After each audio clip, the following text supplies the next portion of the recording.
Hello. I think we're here. We're good. Hello, everybody. Sorry I'm a minute late. 2 minutes. I think I'm 1 minute late. It's 10:01. Yeah. Hello. Happy to see you on this Sunday. Welcome.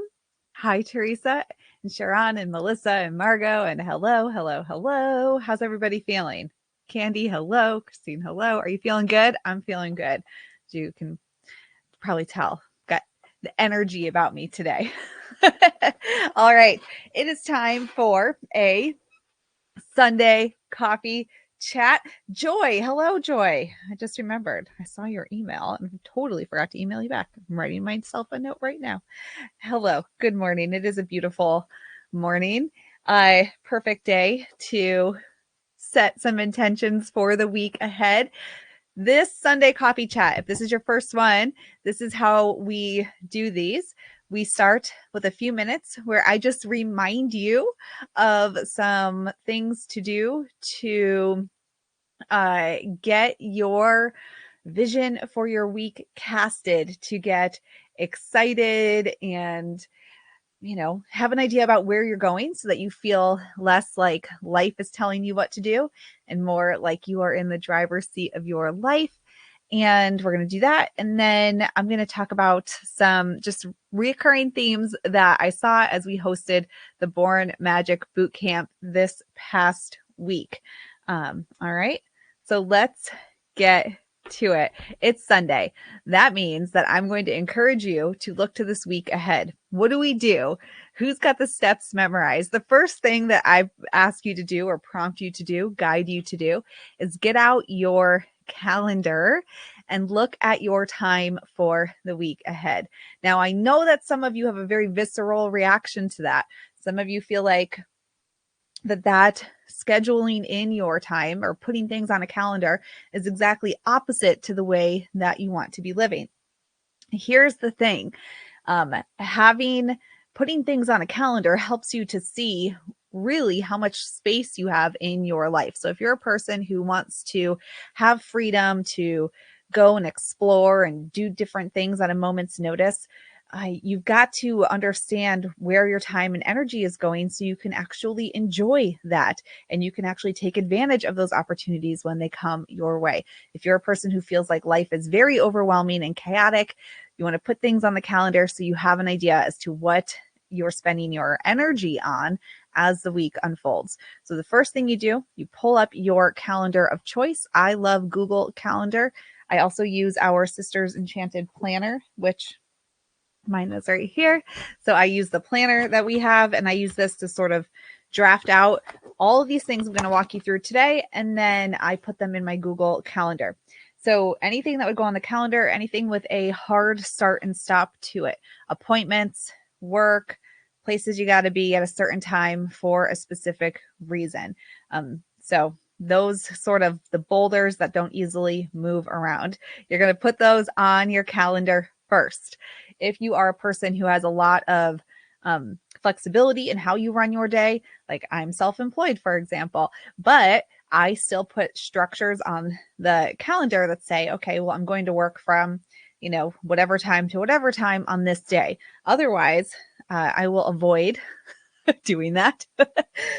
Or I might get overwhelmed because suddenly I remember I had all these things to do and now I'm doing something else and I don't have time. So you want to put those structures on. Yeah, Candy shares retired, lots of flexibility. Yeah, that's totally the case for so many people in our community.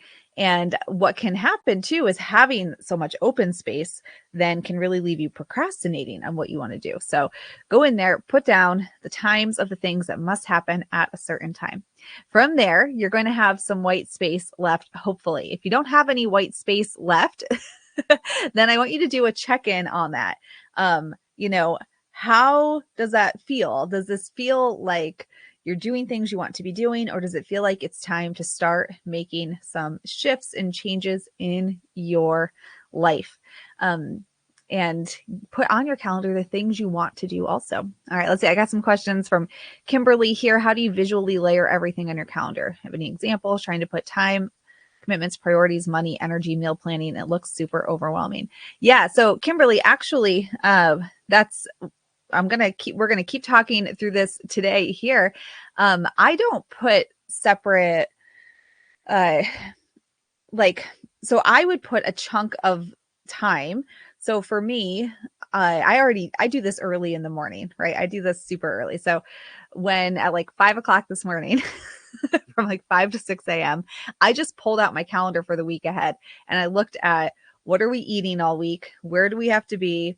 Of course, I have children, right? So I'm responsible for tiny humans, and then I have my husband. So I looked on there, what are we eating? What are we doing? And the whole thing only took me about an hour to set up. But I also do this all the time and I've been doing it regularly for years. So Kimberly, when it comes to putting your like money, meal planning, like I think I'm reading your question wrong now that you're saying that. I think I was reading it like, when do you do that? And I do this all in one setting. So for the different layers, you're going to do your hard and fast things first. So things that have a start and stop time commitment to them. Then you want to check in on your priorities. And I contend you can only really maintain the energy for 3 priorities at a time in your life. If you work full time, that's going to be one of them. So in my life, the Sisters Enchanted is one of my priorities. I also homeschool. That's a second priority. And then my third priority sort of rotates, like what's important right now. And for me right now, that third priority is like this week, mine often shifts week to week. And this week is really resetting like my home space. So I've been gone. We were gone all the month of March and first week of April. I have a house guest coming in 1 week and then a TSE event up by Salem, Mass, and some traveling around there. So my priority this week, my third one then, is really just get everything tidied up in the house so I don't feel like I'm last minute sprint trying to do things. So those will be my 3 priorities for the week. And those are what I will tackle first and foremost. And then from there, any space that's left over, we'll put in whatever else is next on my priority and values list.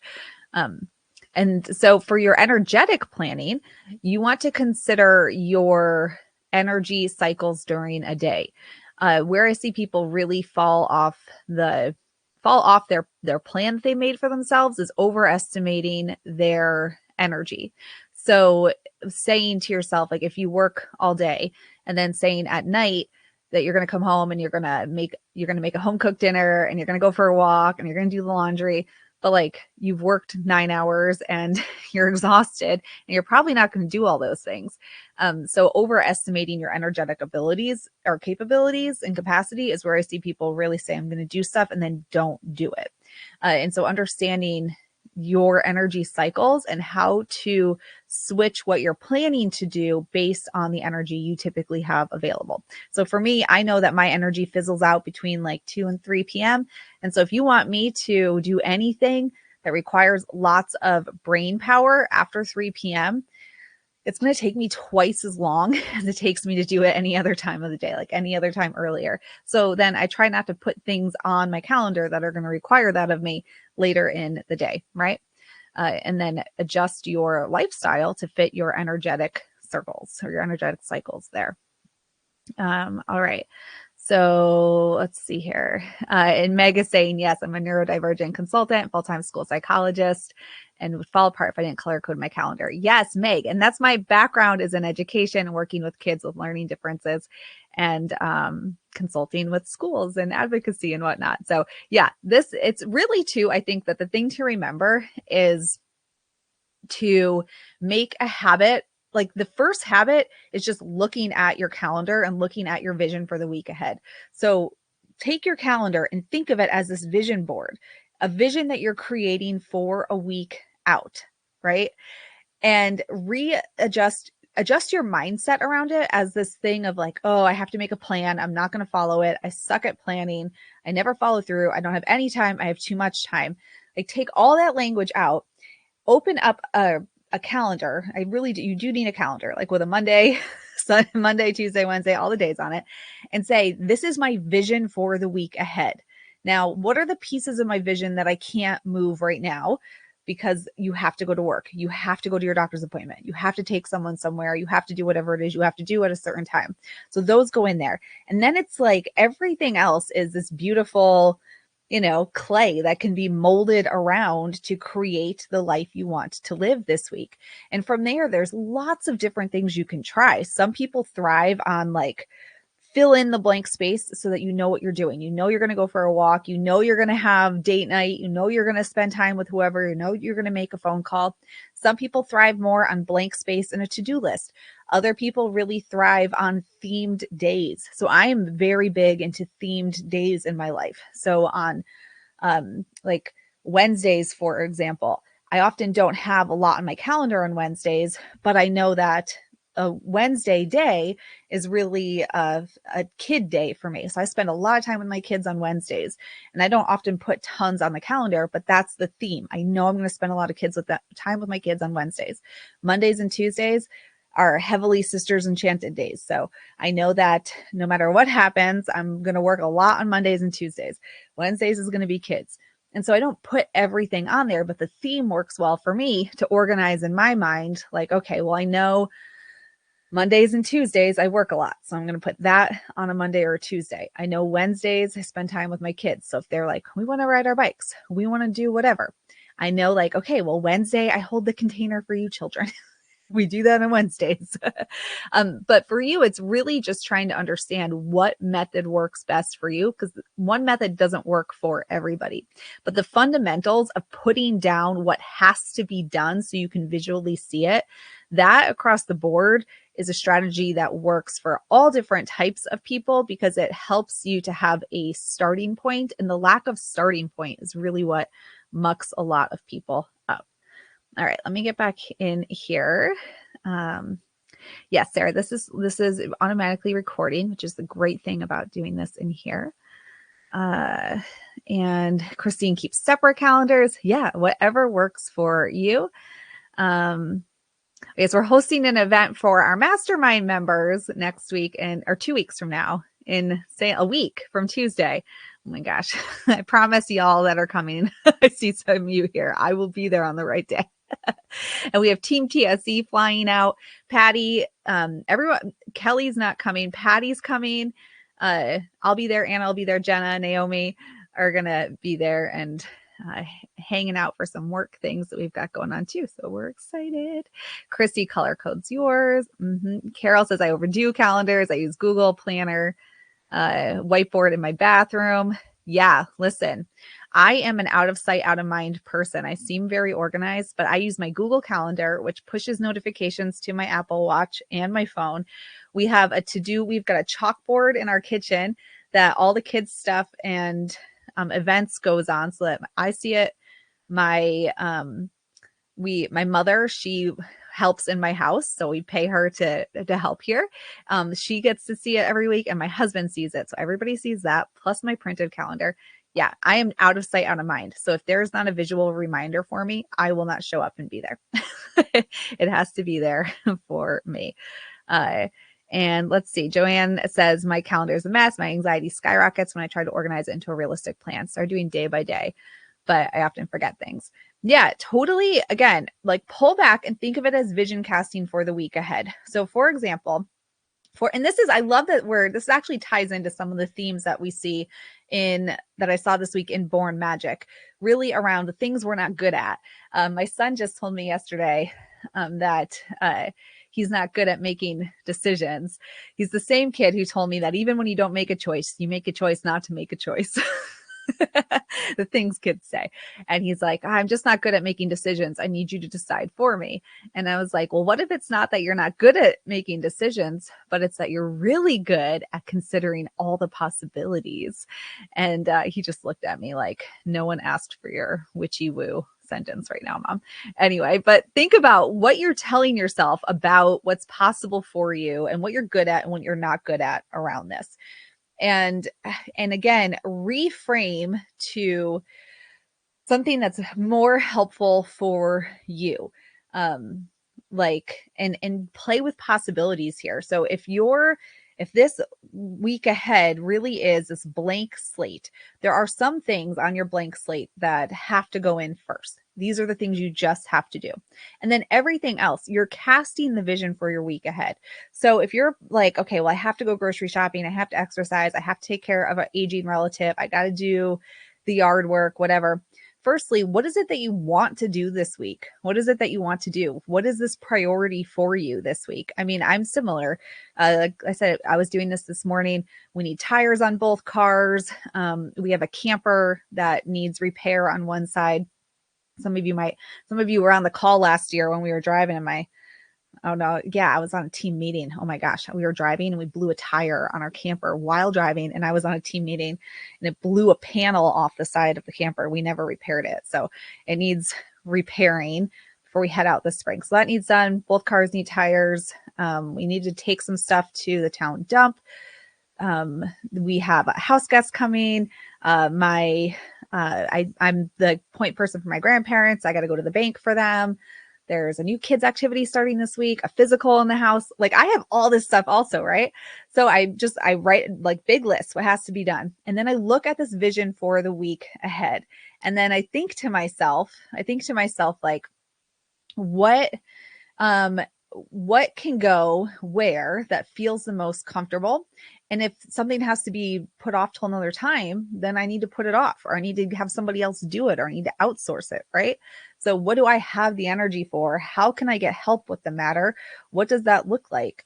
And then just kind of plug it all in like it's a puzzle, as opposed to this constraint that's being put on me. Because when I know what has to happen, when you know what has to happen, that's when you have the freedom of creativity and play and spontaneity in your life, because you're not then feeling overwhelmed and like you suck at life because you missed something that you were supposed to do to begin with.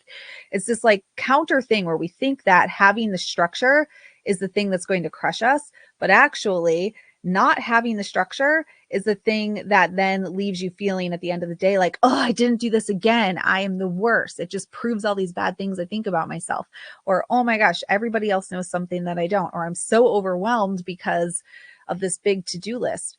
And without the structure, that's actually where we put ourselves in to fail. And I say this as a diagnosed ADHD person with 5 planets in Sagittarius. I am the most free-spirited like get in the car and let's adventure person around.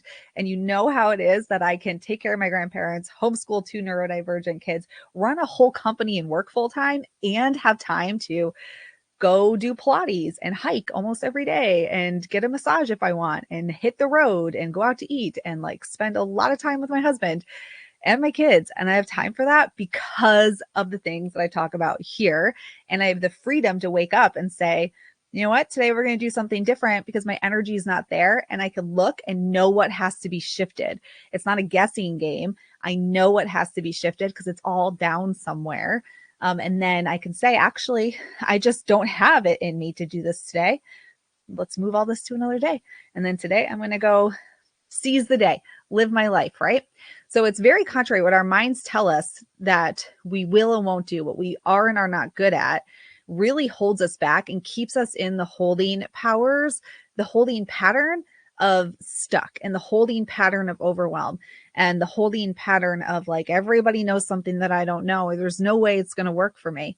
That's all just a mind game shift that you have to make. And as women too, with the hormonal changes and menopause changes that come up, it presents in your life similar to like coming back to a teenager who struggles to organize themselves. That all replays again in your brain fog that makes you feel like you can't get a handle on anything. And that's really where the structures come into play. And the beauty of the structure is it creates the freedom. The structure creates the freedom. And then just making it work in the way that works for you. Some people, it's going to be this hour by hour calendar. Some people, it's more of a, like I said, themed days. But really getting up and letting your day decide what you're going to do. If you're not fully loving every element of your life right now, that is the surefire way to continue not to love every single element of your life, is to let your day continue to run you instead of you running your day. And then part of this too, and I'm going to come back through to the comments here, but it's also looking at what you're going to do, but to the other parts of your life that might feel sticky. Like, what are you going to wear? What are you going to eat? What are you going to spend your money on? And it's not like saying, it's not, again, putting this that you can't change it, but it's the parts that make you feel overwhelmed. So if for you every day, like uh my husband, so he's got high A1C, high cholesterol. He's not a person who likes to exercise, where like I love to exercise and eat plants. He does not love any of that. He's like, let me sit on the sofa and eat a donut. Like that's my husband's vibe. And I love him for it, but it's not, he doesn't feel good in his body. So for us, if we just wait every day and decide, well, what are we going to eat for dinner come 5 o'clock? We end up getting takeout, or we go out to a restaurant, or we just like eat something quick and not great. So for us, with a specific health goal and need in the household, for us, it's important to say, okay, well, what are we eating this week? And how do we need to make that happen? Because neither of us are going to want to cook come 5 o'clock. So what do we do to make that happen? And then plan for the week ahead in that way. Clothing for me, I could totally just stare at my closet for 20 minutes and be like, I have nothing to wear yet. My closet's overflowing, right? So if I have some idea about like what's the weather going to be like this week, and then I can get my mind thinking about it, and I don't waste time and energy trying to make decisions. So think about this with your money. Where's it going? Where's your what food are you eating, right? And you start to put it all in and vision cast for the week ahead. So instead of this like strict planning and budgeting and meal planning that, so many of us probably just do not find success with, really, what's the vision for the week ahead? I've never stuck to a meal plan or a budget in my life, ever. But I do know the vision. I know that we're going to get this much chicken breast, we're going to get this much broccoli, and we can make 4 different things with it. We'll see which day we do what, right? I know that. I know we got this much money in the bank. We need tires this week. We got to go grocery shopping. Like the kids need sneakers. I know all of that. And then I have a generalization of what's happening, but it takes away some of that overwhelm and the randomness that can steal your energy every day when you're not thinking of any of this. All right, let's scooch back through here because I see all the talking going on in here. Sara says, funny story about calendaring, had to stop looking too far ahead because I feel overwhelmed. Yeah. See, so it's really just what works for you. What works for you? Karen uses your lunar calendar, phone calendar, clocks, alarms. Yeah, alarms. I love a good alarm. I pay $25 a month for this like service that I text it and I'll say, remind me on Tuesday, May, whatever, I need to do this thing at 3 p.m. And then I get a text about it the night before, the morning of, and right then, because I also don't like to take the time to set reminders. So then I pay the $25 so that it will just text me the things that I need to remember because I will forget. Let's see here. Dry erase board I'm seeing. Oh, Bethany's daughter's getting married. Congratulations, Bethany. Lots going on. Lynn does the big to-do list strategy there. A couple people liking the theme days. Annette's like, not theme days are not for me. Let's see. Vicky said life was so chaotic when I was working 10-hour days, but I missed the structure. Yeah, structure is freedom. Just checking back through here. Oh, Karen says, how do you get past the resentment that I'm the only one trying? Yeah, Karen, I mean, it's what we talk about in Born Magic this last week too, is that remember, that everybody's different, and what you're trying to do, others just might not value, they just might not value it. And then we really have to talk to ourselves about how important is it to us to be surrounded by people who value what we value. Like it was, years it took me to stop feeling like my husband just sucked, which he doesn't, but we value very, very different things. And then there was a point in time where I was like, is this marriage going to work for me or is it not? And I had to come to terms with myself that it could work, and it would actually require me just saying that I had to let go of caring that he didn't care about things I care about, and then move on past it. So yeah, when it feels like you're the only one trying for something, I'd also ask the question of, if you're trying for it, did anybody ask you to try? If nobody in your life raised their hand and was like, I'd love to do this with you. I mean, then it was all on you from day one. And that can be hard for us to reconcile that within our own energy. Stacy likes the balance of structure and unstructure. Yeah, me too. If I see stuff on my calendar, it makes me like really anxious inside. I don't like having things on my calendar. But I do like knowing what happens on different days. So like that, I get that balance for sure. Mm-hmm. Yeah. Uh, Tony says the coffee chats and scheduling Sundays help me free up time. I love that, Tony. Teresa wants to get better at meal planning. Melissa, 5 o'clock cooking is the only option I have because of work. Yeah, so you need easy dinner options. I'm a crockpot gal. if it's my day to cook, crockpot is what you're getting because I can just put anything in it and then it's delicious. Let's see here. Marco feels the resentment. Also, Christy helped planning when I chose to look at it as an opportunity. Exactly. So Cynthia, you want to put on your calendar the things you have to do.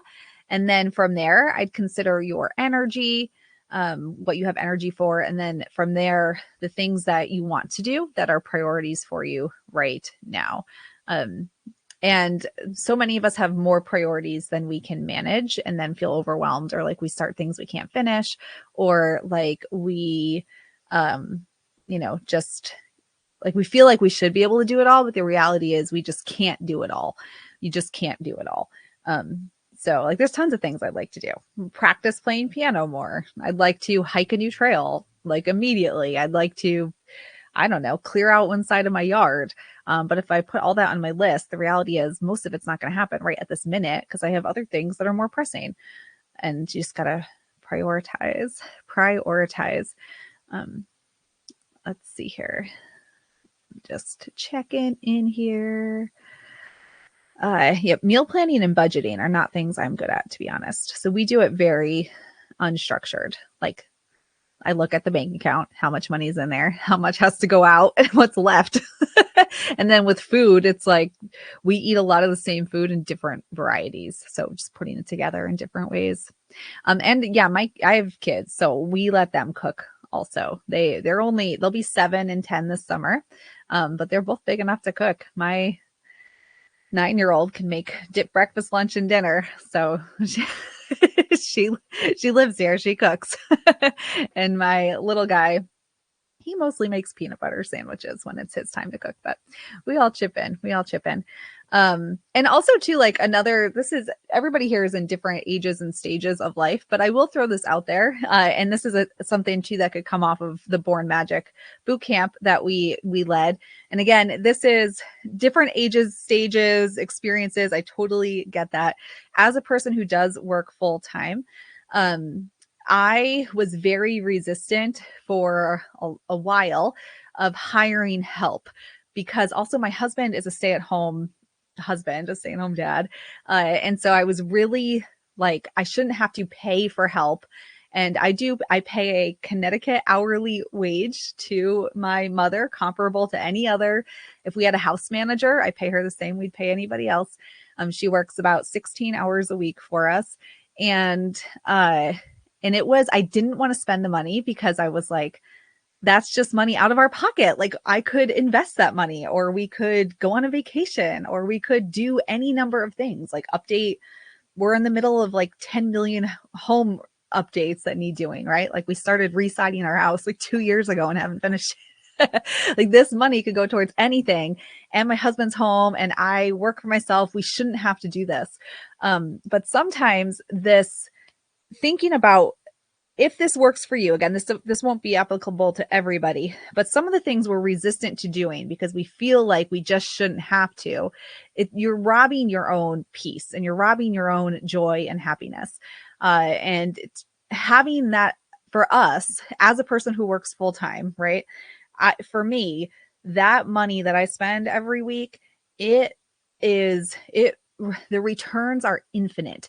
In my peace of mind, knowing that I don't have to have family conflict over who's cleaning this, who's doing this, who's blah, blah, blah.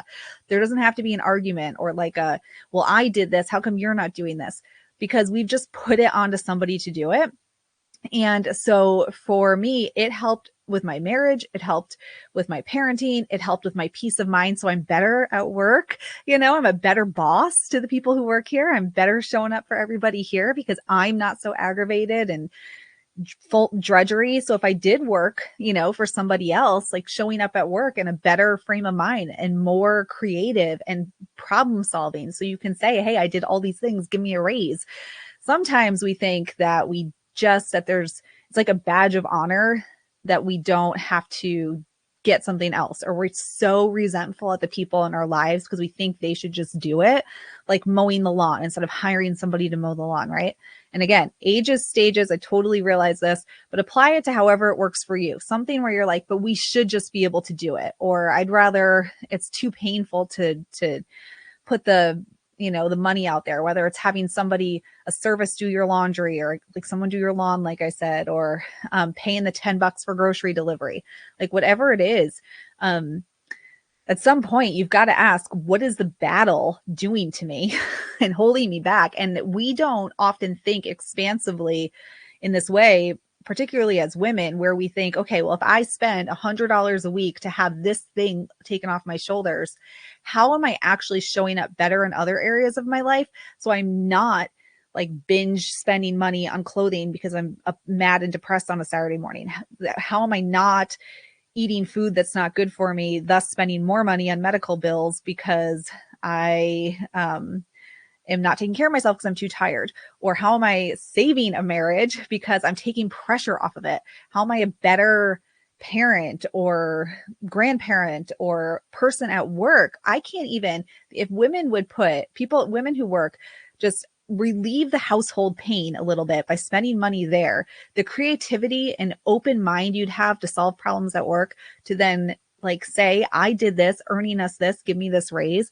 Oh my gosh, pay for itself 5 times over. But we don't think that way. So total random tangent. But one of the things I did see with Born Magic Bootcamp is really some like constrictive thinking coming through of like what's not possible or why it's too hard. And I've been there, like I have been there 100 times over. And really we put these things in our own way, thinking like it just should be the way I think it should be. So therefore I'm doing something wrong or it's not possible for me. And I think that it's just this expansive creative thinking that really helps us move forward.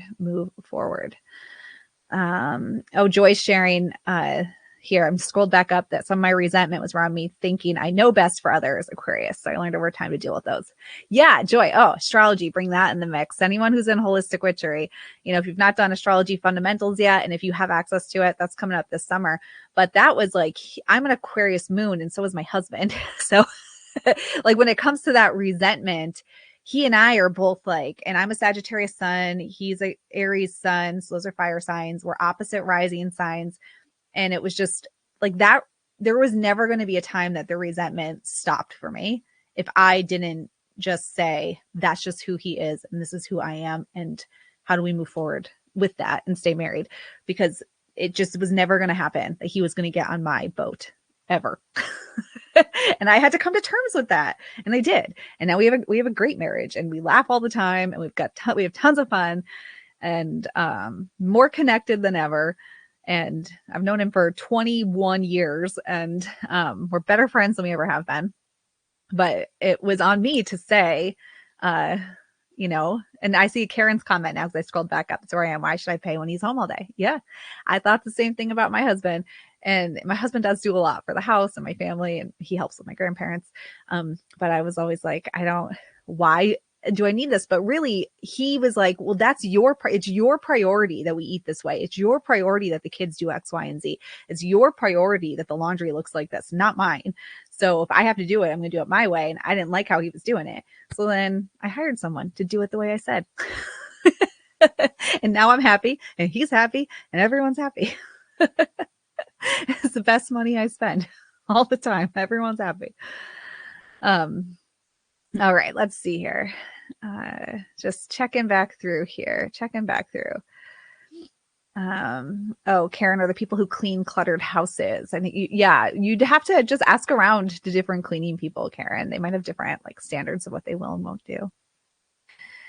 Uh, all right. Oh, Sarah's saying need to hear this about hiring. Been thinking about hiring a professional organizer for 2 of my spaces. Yes, love it. I was just thinking of hiring somebody to help actually organize a room in my house because I was like, I don't, every time I start, I don't finish. And so how do I do that? How do we get that done? How do I get that done? Let's see here. Just checking back through. All right. It's jumping. Oh, Melissa's sharing. I love how open you are with your life. Yes, I am human, just like everybody. I am 100% human. All right, I think we got through most of the things. It's 10:37. Try to keep these to a half hour here. We went through looking at your calendar for the week ahead, for your what you have to do first. So everything that is time sensitive goes on the calendar. And then from there, you think about what you want to do and consider your energy around that. So if you say, I'm going to do all these things when I get home from work, or like if you are retired and you say, oh, I'll get to it today, but then you just like, do whatever you do. And suddenly it's 4 o'clock. And now you're like, oh, well, I didn't get to it. I guess I'm not going to get to it. Consider your energy and when you want to do things that will align with your energy and how you can switch your lifestyle to make that happen. Something that might come up for a good portion of you is people who do have to work and you're like, well, I can't because I have to work. So I have to do it at night, but I'm too tired. So I never do it. These are all invitations to remember too, that just because you've always done something a certain way doesn't mean you have to keep doing it that way. What do you need to do so that 3 years from now, this isn't a problem for you? You might not be able to solve that problem today. That doesn't mean that 3 years from now, life can't look completely different. So start to open up the door for that. Think about as you're vision casting, where's the money going? What are you dressing? What are you eating? Who are you talking to this week? How are you talking to them? Put this all like in your mind for the vision cast for the week ahead to start thinking about, how you want to create this life that you want to live. We're under a first quarter moon this week. So it's that action, energy of taking action. We're in the spring season. So we're like doubled up on this taking action energy this week. And anytime you find yourself saying something's not possible or you can't because, just acknowledge that as something that you are saying to yourself that may or may not be true. It may or may not have another path forward. There's always something there if you're willing to look for it or open to looking for it. And also, no toxic positivity here. Sometimes just feel the hard stuff. Sometimes it's okay to just be like, this sucks so bad. I hate everything. That's okay. Feel that. But then you got to get up and you got to say, all right, well, here's my vision. I felt the feelings. Now let's reorient to the vision and see what we can do differently for next time.